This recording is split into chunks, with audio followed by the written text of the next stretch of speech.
Et les anguilles. Ah, les anguilles, oui. Ok. Homme politique, il a réussi. En Occitan, tu crois qu'il y a la même chose? Vous connaissez notre langue régionale, le poitevin-saintongeais ? Un patois, un parlange, que l'UNESCO classe parmi les langues sérieusement en danger dans le monde. En voie de disparition, peut-être, mais pas encore morte. Allez, je vous emmène pour un petit tour d'horizon des initiatives locales. Des passionnés, des linguistes, des associations qui continuent à faire vivre cette langue. Les petites anguilles, c'est des pibales. Pour commencer, nous nous rendons à l'atelier de parlange de l'Université de Poitiers. Une fois par semaine, une dizaine de personnes se réunissent pour échanger autour du poitevin-saintongeais. Le verron. Ah oui, le verron. Comment? On appelait ça des gardèches. Gardiche, Ah, gardiche. alors gardiche, parfait, c'est le même mot. Ok, c'est super.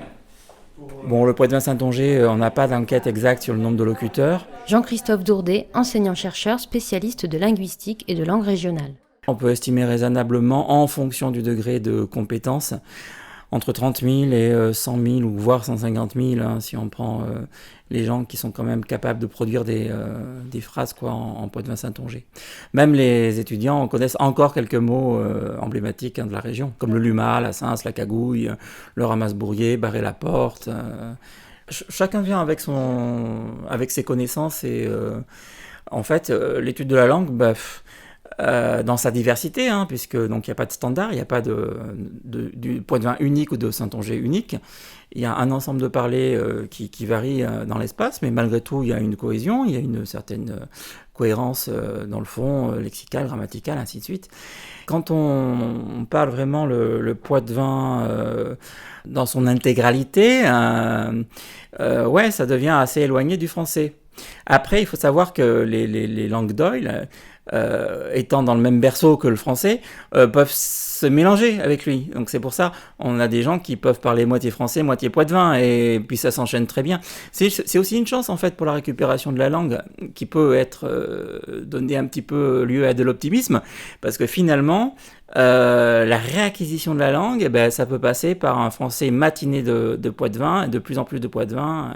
Voilà. Alors tout ça, ça a été recensé dans des dictionnaires et des grammaires, par des érudits locaux, par plein de gens. Donc en fait, on a toutes les traces qui nous sont nécessaires pour la connaissance de la langue. Un jour que Ranso se promenait, là, elle avait trouvé un gars du pays, le bas, qui avait empilé sa charrette de citrouilles. Et puis, ah, que le dit, monsieur, qu'est-ce qu'on connaît de voler dans la rive? Ah, que le dit, d'osu de humain. D'osu de humain? Eh oui. Ah, il criait pas qu'un pognon d'osu aussi gros comme Tchè. Eh ben si. On peut récupérer des locuteurs et faire survivre cette langue. Peut-être pas dans tous les parlers, malheureusement, mais bon, à l'atelier, on a des gens qui viennent de Charente, on a des gens qui viennent des Deux-Sèvres, on a des gens qui viennent de la Vienne.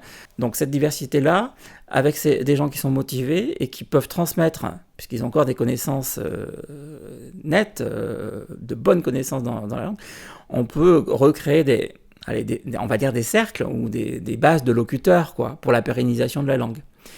Donc, l'extinction de la langue, elle est quand même pas pour demain. Je pense qu'elle survivra à travers ces petits groupes de locuteurs, mais pas à grande échelle. Voilà, donc c'est à la fois optimiste et pessimiste, comme vous voulez.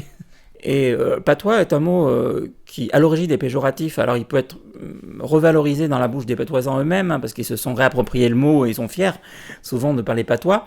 Mais parfois, c'est malheureusement ambivalent. C'est-à-dire, c'est pas considéré comme une langue à part entière. Le français, c'est la langue, et donc tout le reste est perçu comme des infralangues. On peut dire ça comme ça. Donc, il y a un complexe par rapport à ces autres langues. Sur cette petite planète, tout individu qui parle une langue. Il faut bien le savoir. Il n'y a pas de hiérarchisation entre les idiomes. Par contre, c'est pas une langue standardisée. Il n'y a pas tant de langues standardisées que ça dans le monde. Il y a les grandes langues dominantes comme l'anglais, l'espagnol, le français, l'allemand, l'italien, le portugais, néerlandais, ainsi de suite, qui sont souvent été des langues de colonisation.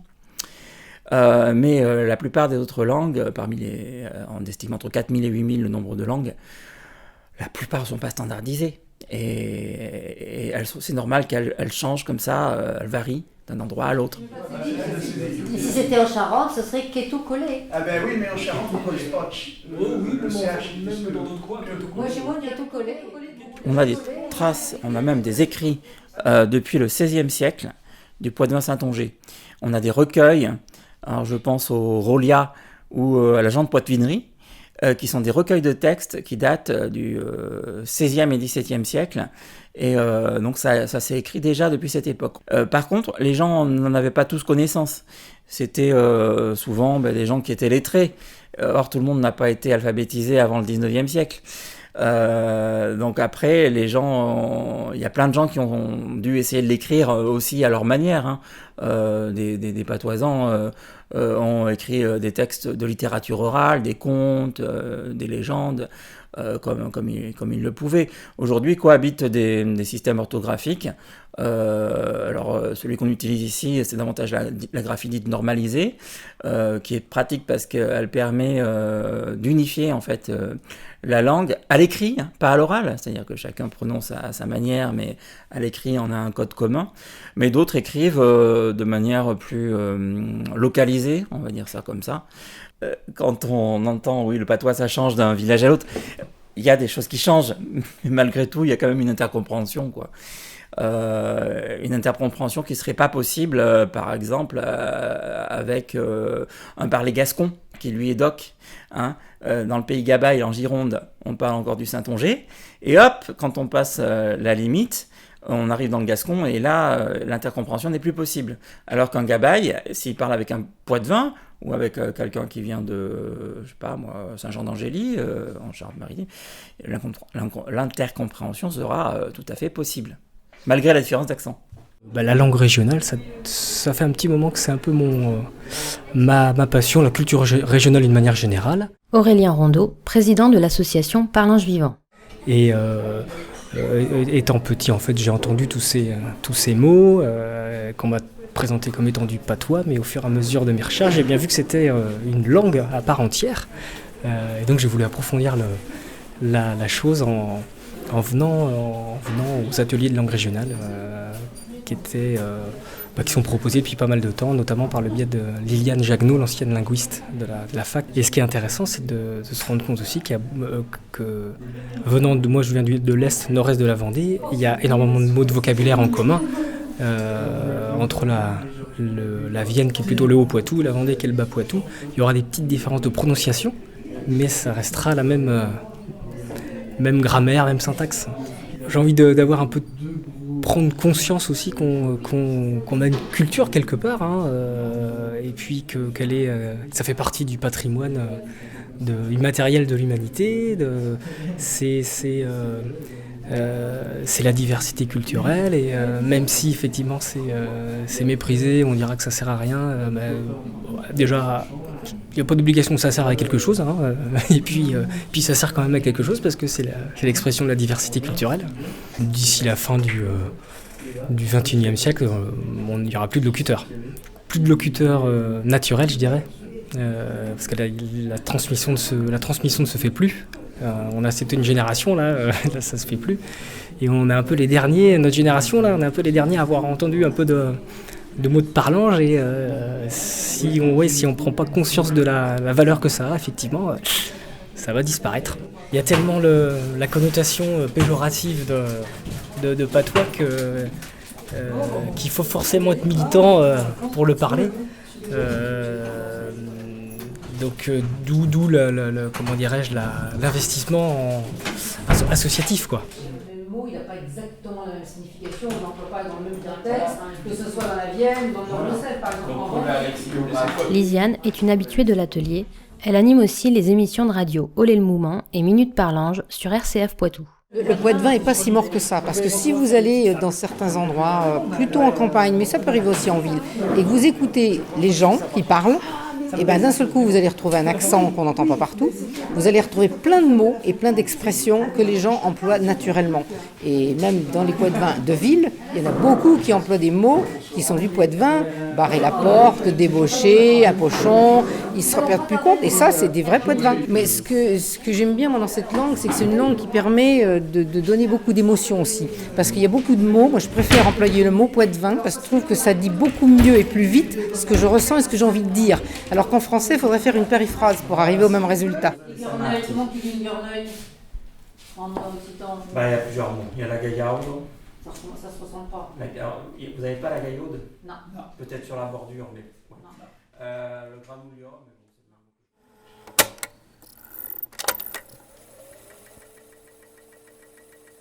mais Iman va vous raconter une histoire.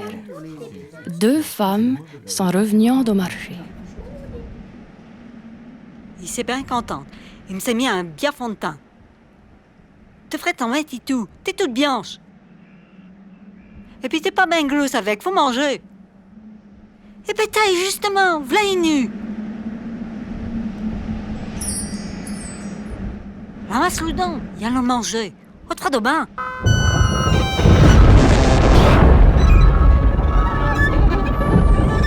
Oh, mais qui coule que ça? Au chalet en plein hiver? Ah oui, t'as mis donc chez lui. Il m'en va le couper en 2. Tiens, flatte à moitié. Bon, alors, one egg, inu, et Chelu, comme elle n'avait pas d'appétit, elle en a mangé que la moitié. Puis l'autre moitié, elle l'a mis dans son mail, dans son décolleté, qu'elle avait assez important. Et puis elle l'a oublié.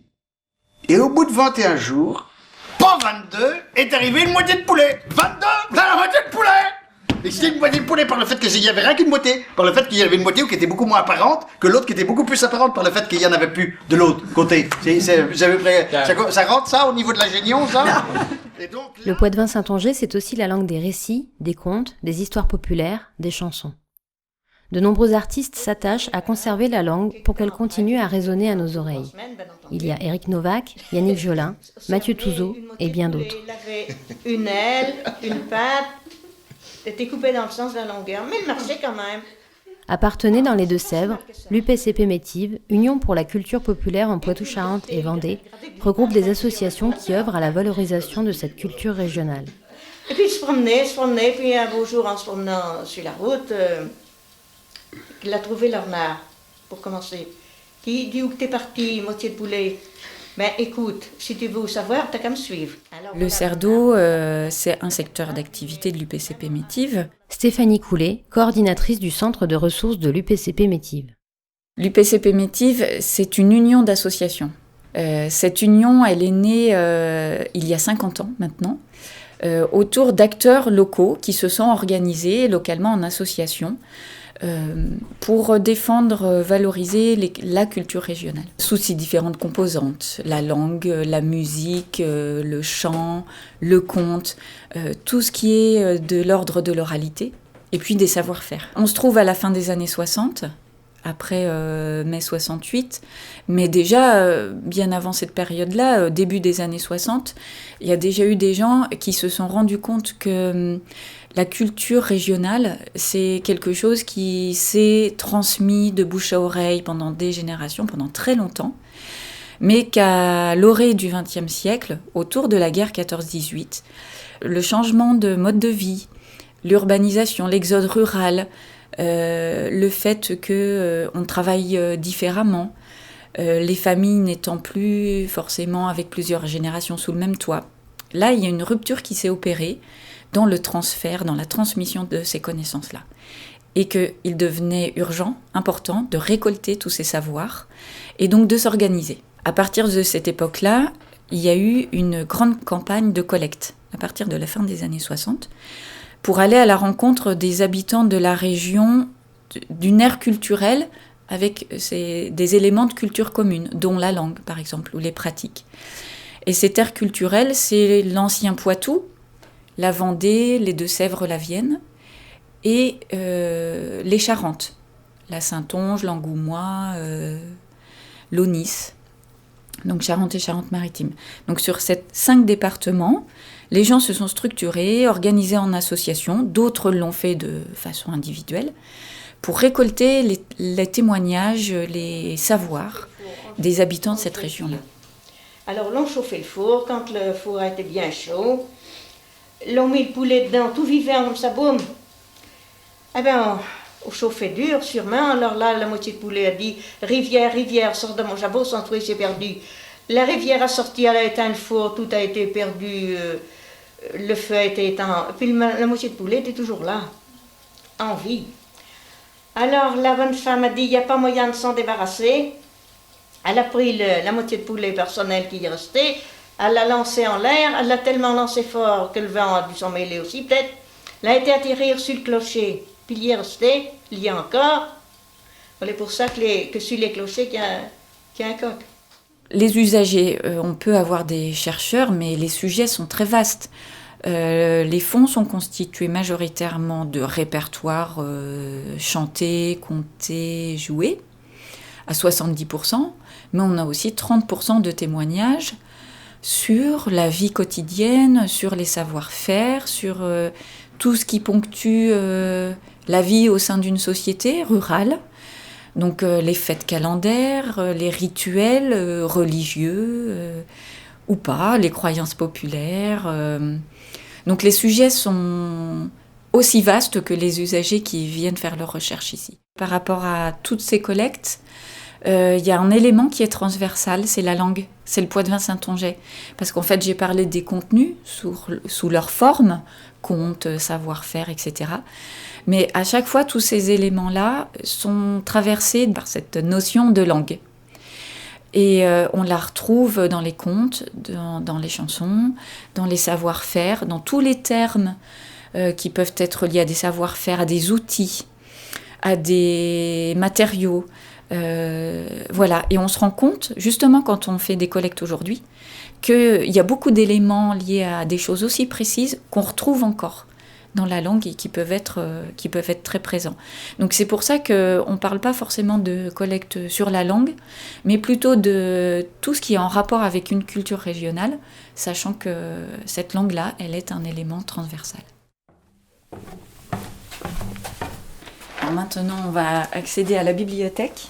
Alors là, si on s'approche un petit peu, on se rend compte que la thématique développée ici, elle ne va pas être la même que dans une bibliothèque généraliste. On met l'accent sur tout ce qui est contes, mythologie, littérature orale, langue également, beaucoup, avec les dictionnaires, la grammaire du Poitevin saintongeais.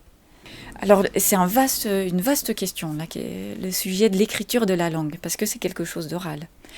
Mais à un moment donné, il a été admis au sein de l'UPCP que, étant donné que c'est quelque chose qui a beaucoup de variables, quand on le parle différemment selon qu'on est dans le Mélois, qu'on est dans la Gâtine, qu'on est dans le Bocage, en Saintonge, etc., etc., et même parfois sur des micro-territoires plus petits que ça. Et forcément, quand on le prononce différemment, quand on a envie de l'écrire, on va l'écrire de façon différente. Et donc au sein de l'UPCP, il a été admis une graphie normalisée qui soit relativement commune à toutes ces différences-là, à toutes ces variantes-là, à toutes ces variabilités. Et grâce à cette graphie commune, on va pouvoir écrire sous une même forme des choses qui vont être dites de différentes façons dans chaque région. Et le groupe de travail autour de la langue a permis de dégager une syntaxe, une grammaire, un dictionnaire. J'ai pas si long que tu bois, malon malinette. J'ai pas si long que tu bois, malon malinois. J'ai rencontré ma magnoune, qui t'est couché le ventre en bas, malon malinette. Elle t'est couché le ventre en bas, malon malinois. Il est tourné de l'échine, Ah, m'a fait voir Tcholosia, malon malinette. Ah, m'a fait voir Tcholosia, malon malinette. Et il y en avait un que j'étais chéti, comme l'histoire a dit à madame, vous savez, chéti, et à tel point que son épitaphe, vous savez, sur sa tombe, et bien voilà, il était marqué, les chétis peuvent se vanter d'en avoir perdu en bande. Hein. Et pour finir, direction Champagné-Saint-Hilaire, dans la Vienne.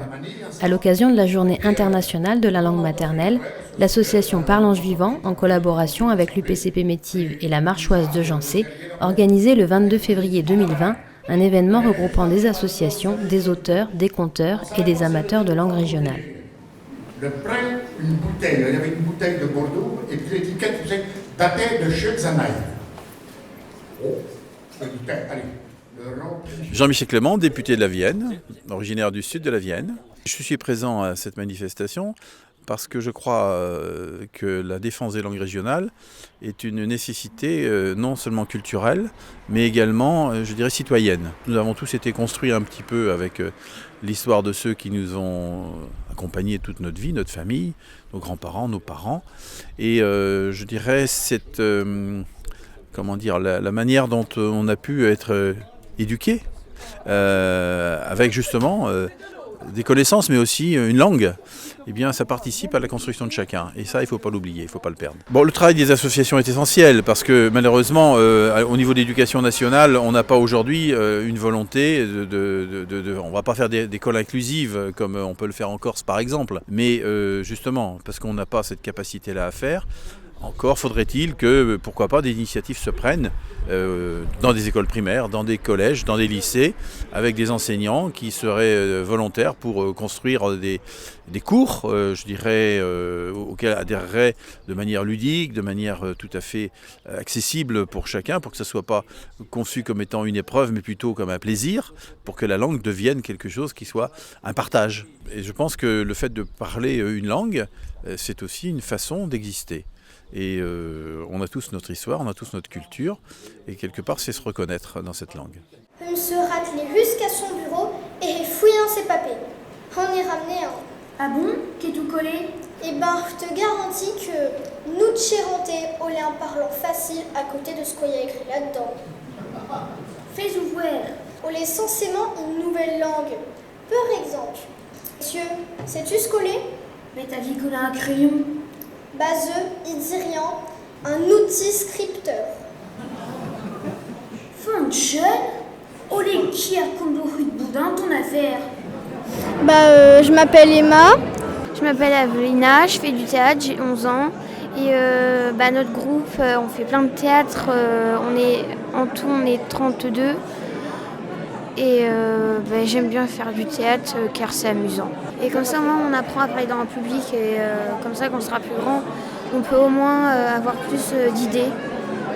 À force de relire et de savoir ce que ça veut dire, et après on comprend mieux comment le prononcer, l'accent en fait. Alors, je suis Josette Guérin-Dubois, je suis retraitée de l'Éducation nationale et je suis présidente d'une association qui s'appelle les Quais tout collés de Salle d'Angle, près de Cognac. Et donc, nous avons du théâtre patoisant. Dans cette association, il y a une 60aine de membres, avec une majorité d'acteurs. Nous produisons tous les ans un spectacle inédit que j'écris pour ces jeunes et moins jeunes, puisque nous avons une majorité de jeunes. Cette année, sur les 32 acteurs, il y en a 18 qui ont moins de 18 ans. Donc ça va de 7 ans à, comme on dit en bon charentais, 7 ans à mai, c'est-à-dire que ça va en réalité de 7 ans à 80 ans. Pour moi, c'est un acquis familial. Ma grand-mère venait des Deux-Sèvres, donc dans cette zone. Du côté de mon père, du côté de ma mère, c'était plutôt le Saintongeais, c'est-à-dire ce qu'on parle plus précisément en Charente. Et comme le patois, notre parlange, c'est quelque chose d'oral qui est un mélange de circulation, dirais-je, eh bien, c'est comme ça que je l'ai appris. En réalité, moi, je ne l'ai jamais parlé, parce que je suis d'une génération déjà où on ne le parlait plus beaucoup, et puis j'ai été obligée de partir interne très jeune en ville, donc je ne l'ai pas parlé. Mais c'est assez étrange de voir comment cet acquis reste quelque part en nous, et quand on en a envie, besoin, on peut le ressortir.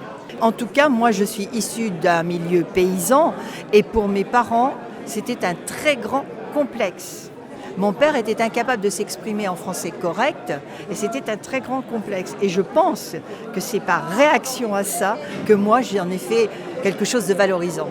Mais ces enfants-là, c'est un jeu pour eux. Le théâtre, c'est vraiment du théâtre. C'est-à-dire que c'est quelque chose, on se cache derrière un personnage. Et là, ils se cachent à la fois derrière une langue et un personnage. Mais ils le font avec beaucoup de bonheur. C'est assez curieux de voir le plaisir qu'ils ont à utiliser ce langage au théâtre. Et il faut le considérer comme un patrimoine rural. On considère les pierres comme un patrimoine. Ce langage, ce parlange, est un patrimoine culturel rural qui ne doit pas disparaître. Ça ne veut pas dire qu'on va l'actualiser pour en faire quelque chose qui va courir les rues, mais au moins qui doit continuer à exister sous toutes les formes possibles. Alors, le Poitevin saintongeais, une langue méprisée, oubliée, menacée d'extinction? Les pessimistes vous diront qu'elle est vouée à disparaître, faute de locuteurs. Ce petit tour d'horizon des initiatives locales, loin d'être exhaustif, nous permet de réfléchir à l'impact que la langue de nos parents et grands-parents a eu sur nous. On croit parler un bon français et on se surprend à utiliser les mots cince et poche. On embauche et on débauche. Ces mots ne sont pas là par hasard. Ils ont une histoire et elle résonne encore aujourd'hui à chaque fois que nous prononçons, sans même nous en rendre compte, un mot de patois. La maisonnée, oh y avait d'eau main douce, qu'essuyant des morchous d'eau drôle, qui venait de rentrer, vint dans chez mon port drôle, regarde-me chez le frimousse, oh les te joues sûr que tes corps enrhumés, dans la maisonnée, quand on revenait de l'école, oh, y avait d'eau gressaille, d'eau graton, d'eau pâtée, de la confiture de coin, au bas de la gelée de Guerzol. Mais fallait faire attention à pas son beurre douéré dans la maisonnée. Rinhé sur la cheminaille, y avait de jolis pas qu'on fallait pas y toucher. Farine, épices et sucre, poivre, épices et corail, les berlingots étiens dans le chaud marqué café. Dans la maisonnée, oh y avait d'une queussotte, en travers d'un siadef posé devant l'œil d'Aubac. On pouvait s'en servir pour laver les petotes, et même les goretteries qu'on ramenait sur son sac. Dans la maisonnée, pour laver ses potes sales, on fallait se mettre devant le bac, et ben se les sabonner, et surtout ben frotter, pour que la crasse s'en aille, en faisant attention à pas tout équister. On aurait pu chacun se faire apouer une calotte, à trop vestouillonner dans la maisonnée. On avait réussi à faire la palotte, à la goutour d'échelle à côté d'eau fourrée. Dans la maisonnée, oh y avait une belle canne, car elle m'a fait l'affaire pour mettre un chardonneret. Seulement voilà nené, il mettait ses formats à cause de mouches à verre autour à besouner. Dans la maisonnée, quand on se brait sa blouse, oh y avait tout ce cofflet pour saner les accros. Mais fallait faire attention, parce qu'on était quelque chose, au prochain qui varrait, forêt agiter le sarreau. Dans la maisonnée, on lavait à la goutte les éralures de pia qu'on se faisait en cheuillant, mais au fallait surtout pas qu'on arrachisse les croûtes, les règnes de racher, oh y'a un pu méchant. Dans la maisonnée, on fallait pas que le chien rentre, parce que quand on mouillait le petaquet pour tout, ça citait sur le basseil, les pas devant son ventre, la tenait l'oreille de c'est qu'on garochisse à nous. Dans la maisonnée, oh y avait une tapette pour prendre les souris au pied de potager, parce que chauffait de chat, tu me parles d'une jolie bête, dormait chia journa où s'n'allait marauder. Dans la maisonnée, elle mâche plus la pendule, car au sèche qu'un a arrêté le balancier. Les ouvents sont tapés, y a une bougie qui brûle, le nez d'or sur son lit, faut pas la réveiller. Dans la maisonnée, à ne y a plus personne. Pourtant toujours chacun y entend chacun causer. Une voix qui reconnaît bas, qui me dit mon petit bonhomme, à vous rouler ton tour, te v'là devenu peuplé. Te v'là devenu peuplé.